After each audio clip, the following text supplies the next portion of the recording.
Damesh, 5 weeks to go until the Premier League gets back up and running again. It's coming round quick. Where is this squad overhaul that we expected from Ruben Amorim and United?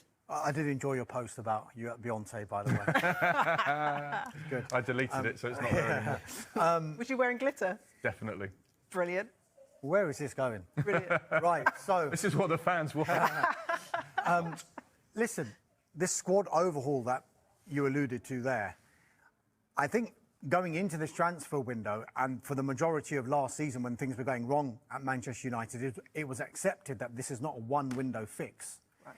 Manchester United are not going to panic. They are disciplined in how they are approaching this transfer window. They've got in Matheus Cunha, and they knew what they had to do to get him, which we explained before. They had to meet the conditions that Wolves had and the fee, so they did that. There's no release clause with Barcelona and Mbeumo, so they're trying to negotiate a price that is as much as on their terms as it is on Brentford's terms. Now, we do know that the last bid, worth £62.5 million, which included performance-related add-ons, was rejected by Brentford. That was the second bid that was rejected.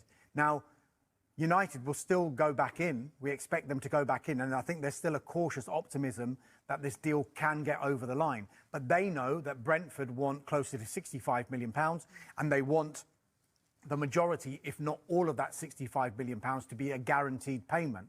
So that's where the negotiation will happen between Manchester United and Brentford. Can they have a halfway point where they can meet? Because they know that Barcelona and Mbeumo wants to go to Manchester United. So we do know that those are the two primary targets for this transfer window before they focused on what they could do with regard to sales.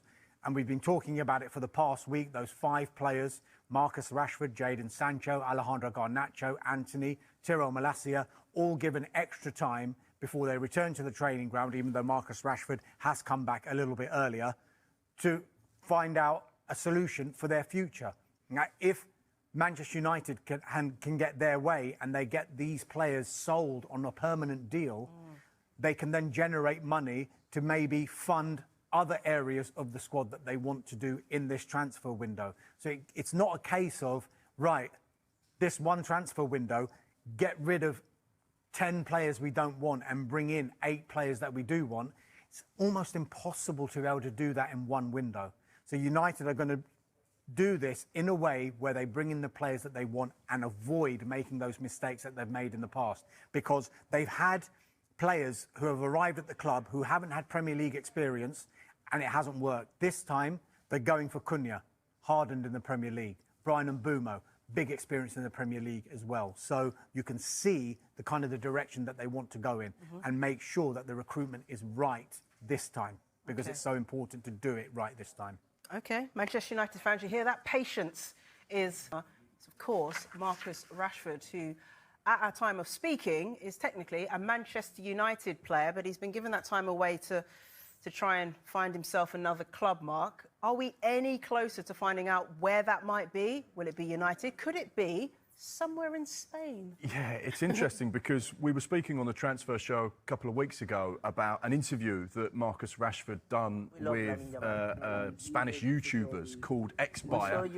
Oh, you can see it there. They had millions and millions of followers. They've got relationships with people at Barcelona. They've spoken to high-profile Barcelona players. And in this interview here, he's saying, basically, yeah, I'd love to play with Lamine Yamal. Who wouldn't? And yeah, one day I'd love to play with, you know, those stars at Barcelona. Manchester United have finally signed a world-class striker, and this could be the turning point fans have been waiting for. After weeks of speculation and failed attempts, the deal is done, and the new number 9 is exactly the kind of player. So where are we at with Mbeumo? I think Manchester United will remain relaxed about their situation simply because I think there's a cautious optimism that they can strike a deal with Brentford for Mbeumo still. Like Arsenal and Gyökeres, United are discussing internally what they're going to do next. Their last bid was worth £62.5 million. It was £55 million up front, £7.5 million in performance-related add-ons. Now, overall, that is not too far away from what Brentford would want. We think that Brentford want around 60. Want to do that with performance-related add-ons in there, whereas Brentford, we think, want the majority, if not all, of that £65 million to be guaranteed, be it over 3 or 4 years, but they would want at some stage that £65 million to be paid by Manchester United.